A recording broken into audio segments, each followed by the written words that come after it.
I'm 74. I chose my career over my children. They don't call anymore. I'm 74 years old, and I need to tell you something that's been sitting in my chest for years now. Something I didn't understand until it was already too late to fix. I was successful. By every measure society uses, I won. Corner office, 6 figures, respect from people I'll never see again. I provided well. My kids had everything they needed, good schools, nice house, college paid for. I did what a father was supposed to do. Except I wasn't there. And now they don't call anymore. Let me go back for a moment. When I was 35, I was hungry, ambitious. I looked at men 10 years older than me and I wanted what they had. The title, the salary, the recognition. I told myself I was doing it for my family. That's what I said out loud anyway. I'm building something for us. That's the line, isn't it? The one we all use? But really, I was doing it for me. I worked 60, 70 hours a week, sometimes more. I'd leave before my kids woke up. I'd come home after they were asleep. My wife would leave dinner in the oven, cold by the time I got to it. I'd eat alone in the kitchen, staring at spreadsheets, emails, problems I thought mattered. I missed soccer games, recitals, parent-teacher conferences, first days of school. I missed all of it. And every time I told myself the same thing. Next time. I'll be there next time. But next time never came. There was always another deal, another deadline, another fire to put out, another reason to stay late, another reason to choose work over them. My son, he stopped asking me to come to his games when he was 12. Just stopped. Didn't even seem upset about it anymore. He'd just shrug and say, "It's fine, Dad, I know you're busy." And I'd feel this little sting, this little voice saying something's wrong here, but I'd push it down.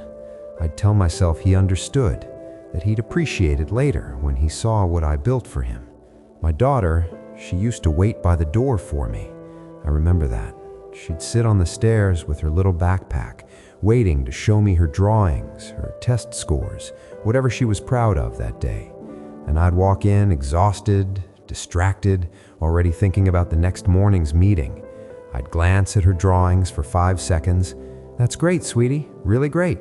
Then I'd go upstairs, take a shower, fall asleep. She stopped waiting by the door when she was 10. I didn't even notice when it stopped. The turning point, the moment I can point to, was 3 years ago. I had a heart attack. Not a massive one, not the kind that kills you, but enough to put me in a hospital bed for 4 days, enough to make me think about things I'd been avoiding. My wife called the kids. They came to visit, both of them.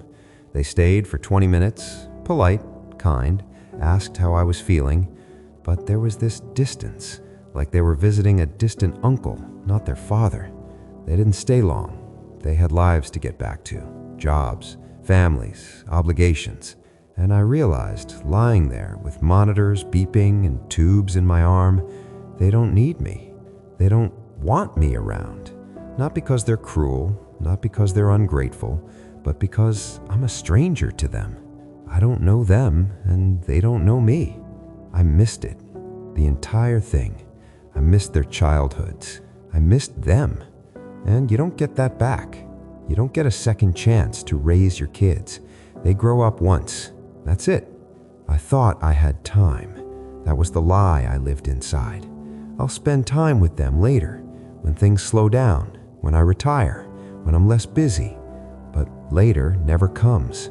Things never slow down. You just keep pushing it off until one day you're 74 years old and your children feel like polite acquaintances. Here's what I didn't understand then, but I understand now. Success, the kind I chased, it doesn't love you back. The promotions, the raises, the titles, they feel good for about a week, maybe less. Then you're looking at the next thing. The bar moves. It always moves. You think, if I just get to this level, I'll be satisfied. But you never are. There's always someone above you, always something more to prove, always another goal just out of reach. And the whole time, you're bleeding, losing the things that actually matter, the people that actually matter. But you don't see it because you're too busy climbing. I know a man, friend of mine from work, brilliant guy, made partner at 42, divorced at 45, hasn't spoken to his son in 8 years. Last I heard, he doesn't even know where his son lives. He's 70 now, lives alone in a condo that's too big for one person, has more money than he could ever spend, and he's miserable. We had lunch a few months ago. He looked at me and said, "I don't know what I was doing. I don't even know what it was all for." That's the thing. At the end, and I'm close enough to the end now to say this, none of that matters. The job you had, the money you made, the respect you earned from strangers, it evaporates. It means nothing. What matters is people. The people you loved, the people who loved you. Whether you were there for them, whether you knew them, whether they knew you. That's it. That's the whole thing. My son has 2 kids now, my grandchildren, 7 and 5.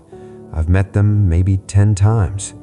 They're polite when they see me, but I can tell I'm just some old man to them. Not grandpa, not someone they're excited to see, just an obligation. My daughter got married 4 years ago. I walked her down the aisle. It should have been one of my proudest moments of my life, and all I could think was, I don't know her. I don't know what she likes, what she's afraid of, what she dreams about. I don't know her favorite movie or her favorite memory or what makes her laugh. I know she played violin in middle school, I think. Maybe it was piano? I don't remember. I don't remember.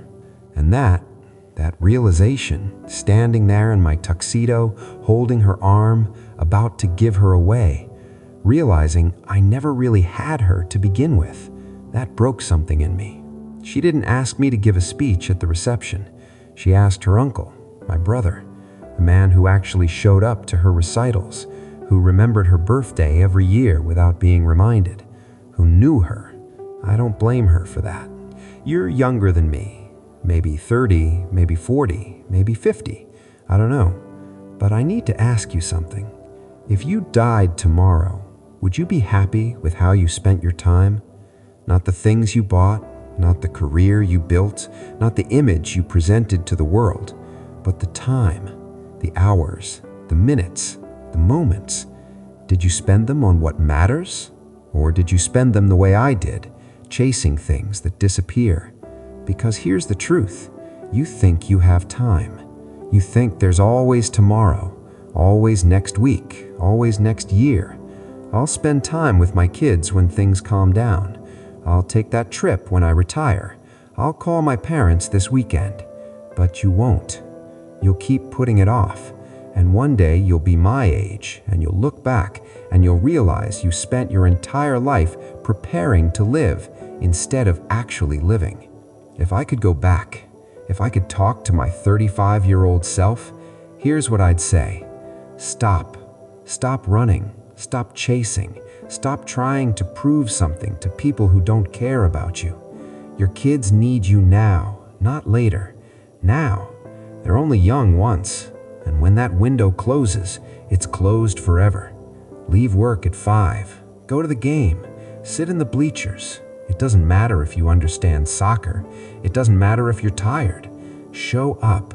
Be there. That's what they'll remember. Put your phone down. Look at them. Listen to them. Not half listening while you check your email. Actually listen. Say no to the promotion if it means more travel, more hours, more time away. You think you're building security for them. You're not. You're building distance. And call your parents while they're still here. They won't be here forever. And when they're gone, you'll think of 1,000 things you wish you'd said. Say them now. Stop trying to be impressive. Start trying to be present. That's it. That's what I'd say. I'm 74 years old. I have money in the bank, a nice house, a car I barely drive, a resume people used to be impressed by. And I'm alone. My wife, she's still here, but there's a distance between us two. Years of resentment, Years of her raising the kids by herself while I was at work. We're civil, we're kind, but the intimacy, the closeness, that died a long time ago. My kids are polite. They send cards on my birthday. They call on holidays, but they don't call just to talk. They don't visit just to visit. They don't need me, and I can't blame them for that. When I was young, I thought success meant achievement.